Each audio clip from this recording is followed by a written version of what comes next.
بسم الله الرحمن الرحيم بسم الله الرحمن الرحيم اللهم صل على النور واهله. പ്രിയപ്പെട്ടവരെ, ഹിജ്റ പുതുവർഷാരംഭം നമുക്ക് മുന്നിൽ എത്തിയിരിക്കുകയാണല്ലോ.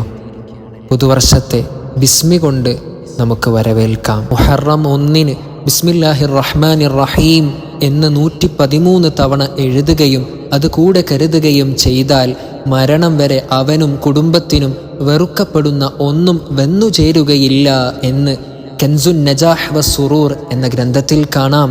അല്ലാഹു തൗഫീഖ് ചെയ്യട്ടെ. എന്തിൻ്റെയും തുടക്കം ബിസ്മി കൊണ്ടാകൽ അത് ബറക്കത്തുറ്റതാകാൻ നല്ലതാണല്ലോ. അതുകൊണ്ട് തുടങ്ങാനാണല്ലോ നമ്മോടുള്ള നിർദ്ദേശവും. അതിനാൽ പുതിയ വർഷത്തെ ബിസ്മി ചൊല്ലിയും എഴുതിയും നമുക്ക് സ്വാഗതം ചെയ്യാം. അല്ലാഹു സുബ്ഹാനഹു വ തആല നമുക്ക് തൗഫീഖ് നൽകി അനുഗ്രഹിക്കുമാറാവട്ടെ. മുഹറം 1 പകലിൽ ഏതെങ്കിലും സൗകര്യപ്രദമായ സമയത്ത് ഒരു വെള്ളക്കടലാസ് എടുത്ത് അതിൽ അറബിയിൽ ബിസ്മില്ലാഹിർ റഹ്മാനിർ റഹീം എന്നെഴുതുക.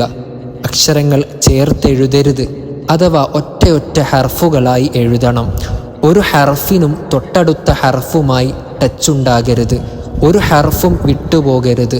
മൊത്തം 19 ഹർഫുകളാണ് ബിസ്മിയിലുള്ളത്. ഇതുപോലെ വേണം എഴുതാൻ. ഫത്ഹും കസറും ഷദ്ദും മദ്ദും ഒന്നും ഇടണ്ട. ബിസ്മില്ലാഹിയിലെ അല്ലാ എന്നതിലെ 2 ലാമിന് ശേഷം, അതുപോലെ റഹ്മാനിലെ മീമിന് ശേഷവും അലിഫ് വേണ്ട. ബിസ്മില്ലാഹിർ റഹ്മാനിർ റഹീം എന്ന് മൊഴിഞ്ഞുകൊണ്ട് ഈ രൂപത്തിൽ എഴുതിയാൽ മതി. മൊത്തം 113 വട്ടം എഴുതണം. അതിനർത്ഥം മൊത്തം 113 വട്ടം ബിസ്മി നിങ്ങൾ മൊഴിഞ്ഞിട്ടുണ്ടാകുമെന്നാണ്. ഒരു വരിയിൽ ഒരെണ്ണം എന്ന കണക്കിന് താഴോട്ട് എഴുതിപ്പോകലാണ് നല്ലത്. ഇനി നേരെ എഴുതിയെന്ന് കരുതി കുഴപ്പമൊന്നുമില്ല. ഒരു കടലാസിൽ ഒതുക്കാൻ ശ്രമിക്കുക. ഒരു പുറം തികഞ്ഞില്ലെങ്കിൽ മറുപുറത്ത് എഴുതാം. എന്നാൽ അതൊരു ഗുമ്മില്ലാത്ത കാര്യമാണ്. പരമാവധി ഒരു കടലാസിൻ്റെ ഒരു പുറത്ത് ഒതുക്കാൻ ശ്രമിക്കുക. അതാണ് അതിൻ്റെ മട്ടം. വലിയ അക്ഷരത്തിൽ എഴുതാത്തതാണ് നല്ലത്. കാരണം എഴുതിക്കഴിഞ്ഞതിന് ശേഷം ചില്ലിട്ട് വെക്കാനുള്ളതല്ല ഇത്. എഴുതിയതിന് ശേഷം മടക്കി പോക്കറ്റിലോ പേഴ്സിലോ സൂക്ഷിക്കാനുള്ളതാണ്. കടലാസിൻ്റെ വലുപ്പവും അതിലെഴുത്തിൻ്റെ വലുപ്പവും എത്ര ചെറുതാക്കുന്നുവോ അത്രയും നന്ന്. ഒരു കൊല്ലം മൊത്തം കയ്യിൽ കരുതേണ്ടതാണിത്. അതിനാൽ ഗുണമുള്ള കടലാസിൽ എഴുതുക. കൊല്ലാരംഭത്തിൽ ഇങ്ങനെ എഴുതുകയും പിന്നീട് എപ്പോഴും ഇത് കയ്യിൽ കരുതുകയും ചെയ്താൽ നല്ലൊരു കാവലായിരിക്കും അത്. ധാരാളം ആരിഫീങ്ങളും ഔലിയാക്കളും പറഞ്ഞിട്ടുള്ള സംഗതി കൂടിയാണിത്. ഇത് ബിസ്മിയുടെ മഹത്വങ്ങളിൽ ഒന്നു മാത്രം. വുളൂഓടുകൂടി ഖിബിലയിലേക്ക് തിരിഞ്ഞിരുന്ന് എഴുതാൻ ശ്രമിക്കുക. 2 റക്അത്ത് നിസ്കാരത്തിന് പുറകെയാണെങ്കിൽ ബഹുവിശേഷം. എഴുതി തീരുവോളം ആരോടും സംസാരിക്കാൻ നിൽക്കരുത്. എഴുതാൻ തുടങ്ങുമ്പോൾ നിയ്യത്തും വേണം. കാവലും സംരക്ഷണവും ബറക്കത്തും ഖൈറാത്തുമെല്ലാം ഉദ്ദേശിച്ച് വേണം ഇത് എഴുതാൻ. കറുത്ത മഷിയാണ് നല്ലത്, നിർബന്ധമില്ല. പകലിലാണ് എഴുതേണ്ടതെന്ന് പറഞ്ഞുവല്ലോ. സുബ്ഹിയുടെ ശേഷം ളുഹ്റിന് തൊട്ട് മുമ്പ് വരെയുള്ള സമയമാണ് ഇതെഴുതാൻ അത്യുത്തമം.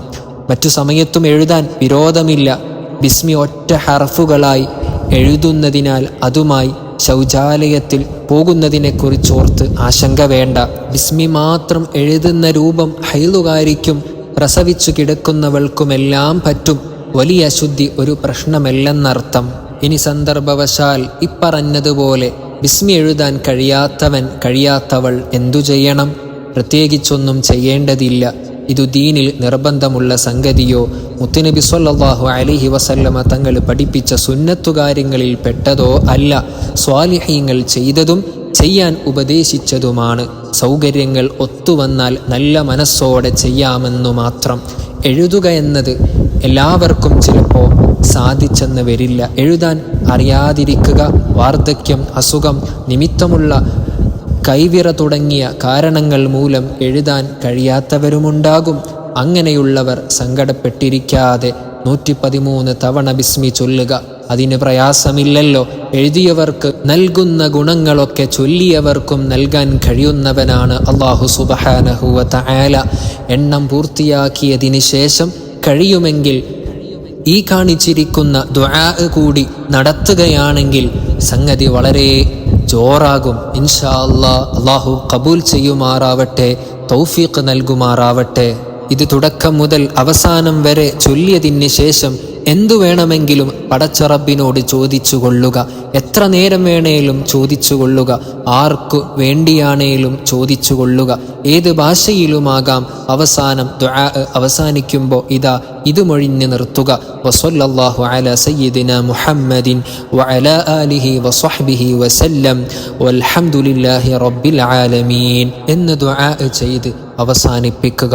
അല്ലാഹു സുബ്ഹാനഹു വ തആല തൗഫീഖ് നൽകി അനുഗ്രഹിക്കുമാറാവട്ടെ.